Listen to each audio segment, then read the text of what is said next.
하나님의 크신 사랑이 이 새벽에 우리 가운데 가득한 줄 믿습니다. 오늘 우리는 잠언 20장 16절로 30절의 본문을 통하여 기다릴 수밖에 없습니다. 기다릴 수밖에 없습니다 라는 제목으로 하나님의 말씀을 나누도록 하겠습니다. 우리는 계속해서 잠언 말씀을 통하여 이 땅에서 신자가 어떻게 살아가야 하는 법을 말씀을 묵상하고 있습니다.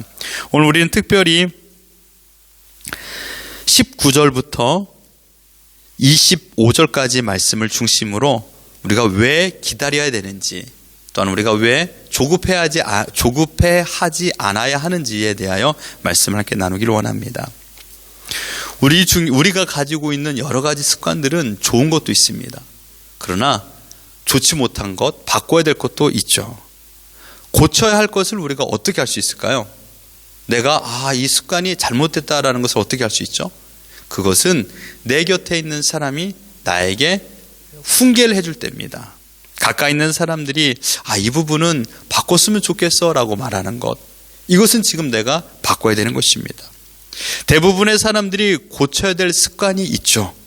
그 중에 대표적인 것이 무엇일까요?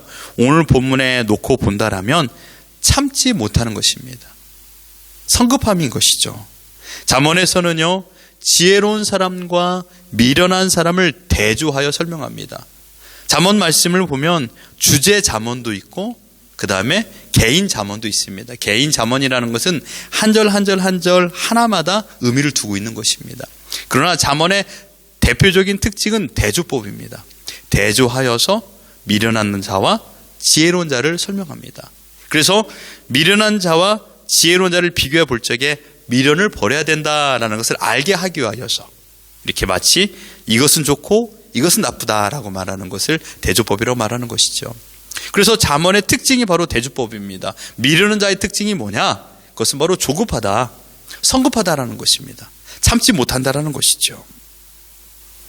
잠언 12장 16절에 보면 이렇게 말합니다. 미련한 자는 당장 분노를 나타내거니와 슬기로운 자는 수욕을 참느니라.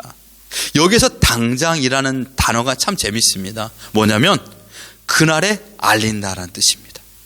우리 여러분 살다 보면 참지 못하고 내가 들었던 말을 바로 하는 경우가 있습니다.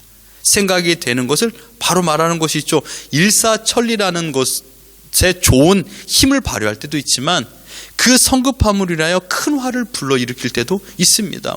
그날에 알린다가 당장이라는 뜻입니다. 내일까지 기다릴 수 없고 그날에 지금 바로 즉시, 중요한 것은 무엇일까요? 지금 내 마음의 상태를 알리는 것입니다. 이게 바로 당장이라는 뜻입니다. 어린아이들의 특징은 무엇입니까? 자신의 감정에 솔직하다라는 것입니다. 좋은 편이지만 이것을 조금 다른 표현으로 바꿔 말하면 자신의 감정을 조절하지 못하죠.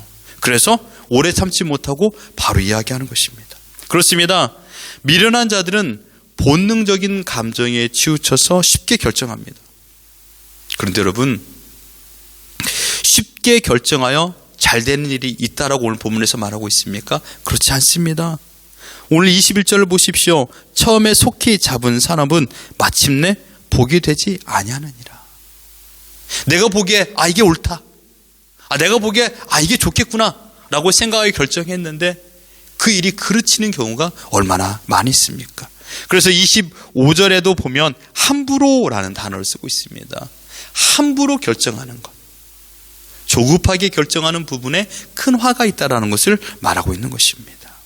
22절을 보십시오. 너는 악을 갚겠다 말하지 말고 여호와를 기다리라. 그가 너를 구원하시리라.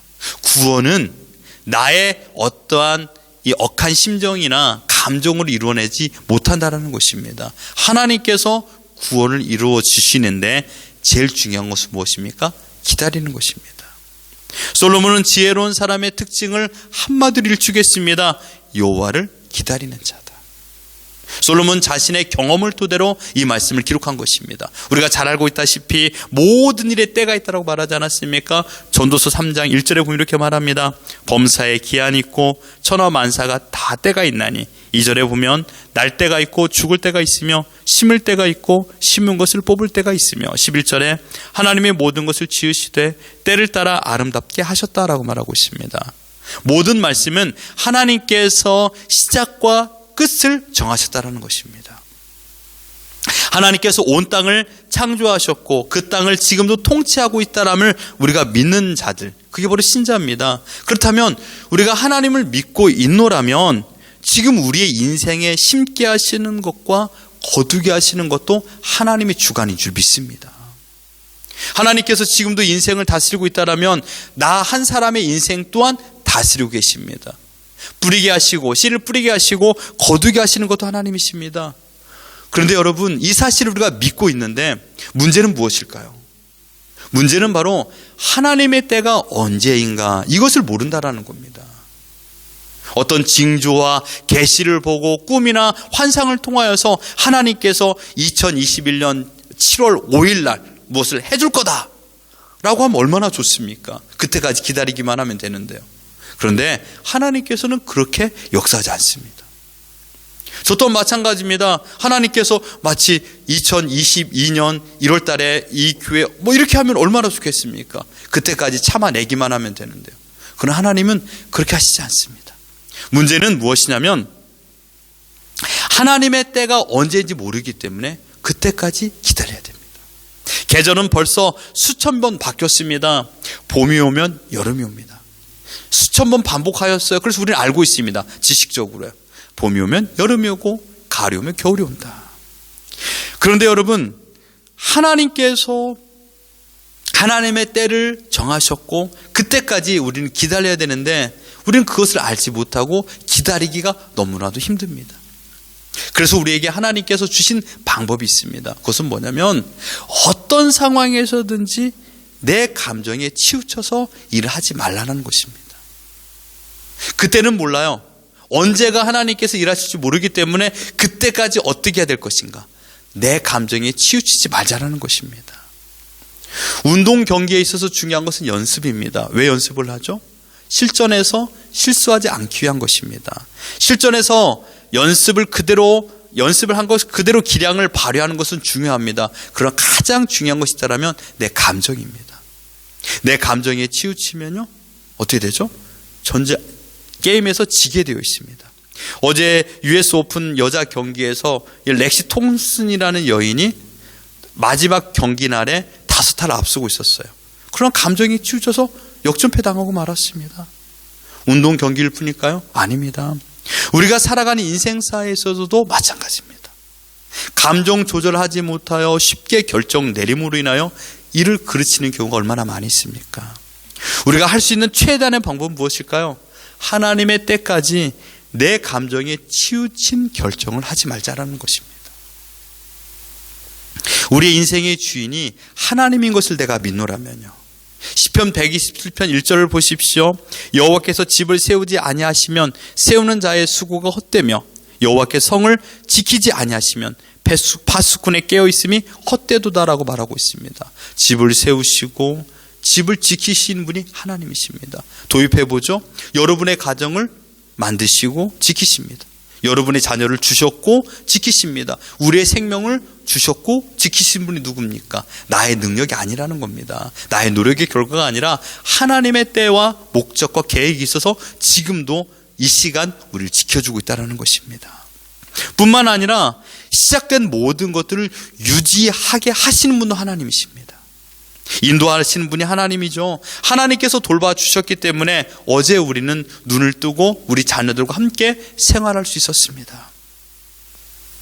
반대로 지혜롭지 못한 미련한 사람들의 특징은 무엇입니까? 하나님의 때를 기다리지 못한 채 조급함으로 인하여서 자신의 감정에 치우친 결정을 한다는 것입니다. 내 감정대로, 내 정욕대로, 내 뜻대로, 내 생각대로 모든 것을 결정해버리는 것입니다.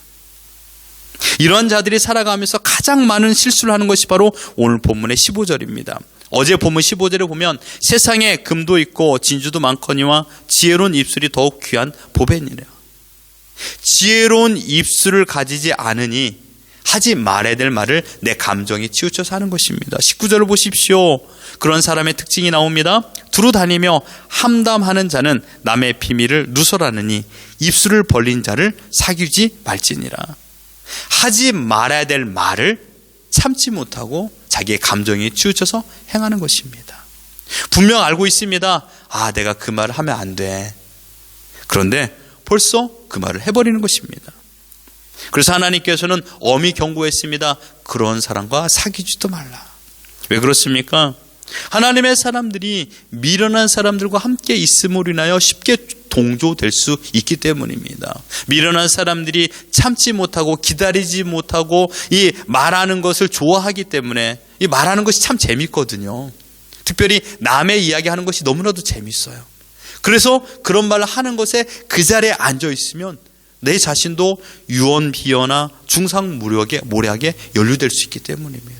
그래서 하나님께서는 하나님의 백성들을 지키기 위하여서 선을 그어놨습니다. 어떻게 해요? 그들과 사귀지도 말라. 사랑하는 성도 여러분, 지금 우리는 하나님의 절대 주권을 인정하며 이 세상을 살고 있는 자들입니다. 현실을 살아가는 우리들에게 믿음이라는 것, 하나님의 절대 주권을 인정하는 것은 뜬구름 잡는 것이 아닙니다. 죽어서나 볼 하나님의 나라가 아니라 이 땅에서 삶으로 하나님의 나라를 증명하며 살아가는 것입니다. 어떻게 해요?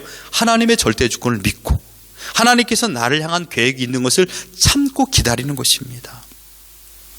그리고 오늘 불렀던 찬양처럼 어떠한 고난이 닥쳐와도 내가 소망을 가지고서 하나님을 바라보는 것입니다. 여러분, 지금 내가 하나님의 절대 주권을 신뢰하고 있다라면 하나님께서 지금 이 시간에도 나의 인생을 계획하고 주관하고 있다는 것을 믿으셔야 됩니다. 그래서 지금 나의 결정을 따라서 그 걸음을 걷는 것조차도, 물론 여기에 나의 실수도 있고 잘못 결정하여서 큰 손해를 볼 수도 있습니다. 그러나 그 일을 통하여서도 하나님께서는 우리를 향한 계획을 가지고 있습니다. 성공과 실패를 통하여 하나님께서 우리에게 알게 하는 일들이 있기 때문입니다. 여러분, 인간이 가장 큰 오류를 범하는 것과 미련한 것은 매한가지입니다. 그것은 무엇일까요? 나는 잘할 수 있어. 나는 잘할 수 있어. 라는 생각입니다. 그 생각으로 인하여 시도했어요. 열심히 했어요. 열심은 좋아요. 그러나 그 나는 잘할 수 있다라는, 내가 잘할 수 있다라는 생각으로 인하여 헛된 길을 걸어갈 때가 많이 있습니다. 그래서 믿음 생활은 나의 연약함을 고백하는 것에서부터 시작해야 됩니다. 하나님, 저는 아무것도 할 수 없습니다.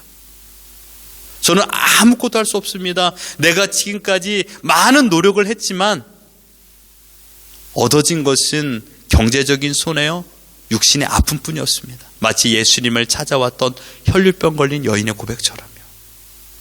우리는 아무것도 할 수 없습니다라는 것을 고백하면서 믿음의 삶을 시작해야 되는 것입니다. 여러분, 우리는 알지 못합니다.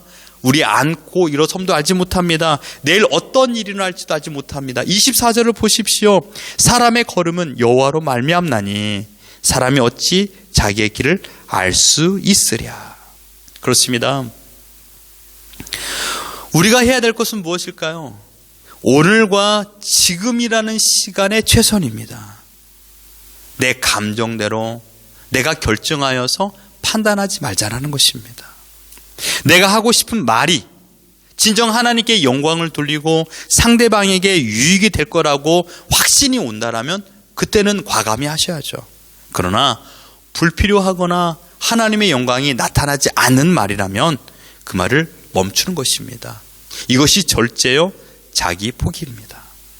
여러분, 대표적인 사람 2명을 이야기해보면 아브라함을 보십시오. 하나님의 정한 때를 기다리지 못한 채 자신이 결정한 결과 어떻게 되었습니까? 그토록 친밀했던 사라와 그의 여종 하갈이 원수가 되었습니다.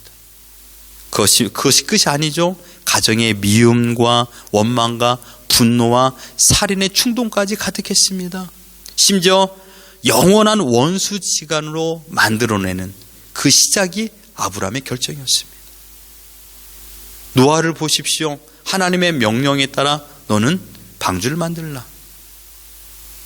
120년 동안 만들라라고 말하지도 않았습니다. 50년 동안 만들라 말하지도 않았습니다. 그냥 만들라. 끝입니다. 노아는 어떻게 했죠? 하나님의 때까지 그게 어느 정도인지, 그 기간이 어느 정도인지 알지 못한 채 믿음을 가지고 도끼질을 했습니다. 믿음을 가지고 역청을 바르기 시작했습니다. 그때 하나님의 때 하나님께서는 방주를 완성케 하여 주었습니다. 그 기한이 어느 정도였죠? 상상할 수 없는 시간이었습니다. 하나님의 때를 기다린 결과 그 가정은 어떻게 되었습니까?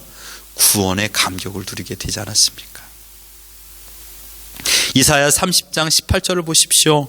여호와께서 기다리시나니 이는 너희에게 은혜를 베풀려 하시며 일어나시리니 이는 너희를 긍휼히 여기려 하심이라. 대저 여호와는 정의의 하나님이시라.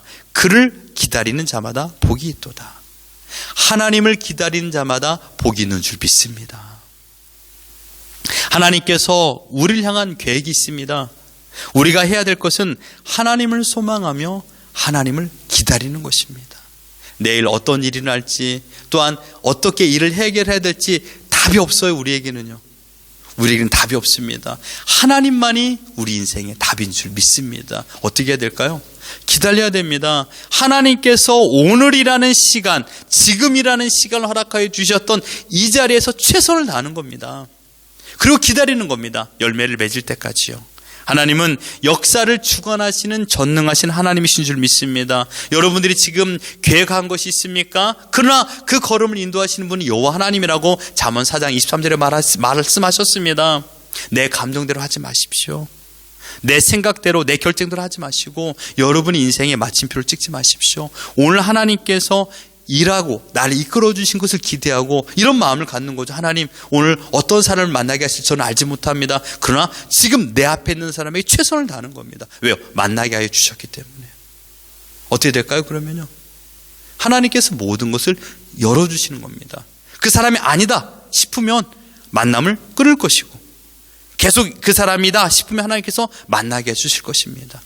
내가 결정짓지 마시고 하나님께서 인도하여 주신 대로 믿음을 가지고 오직 하나님의 일하심을 기대하며 하나님을 바라보며 하나님을 의지하며 오늘을 살아가는 우리 모두가 되기를 예수 그리스도 이름으로 축원합니다.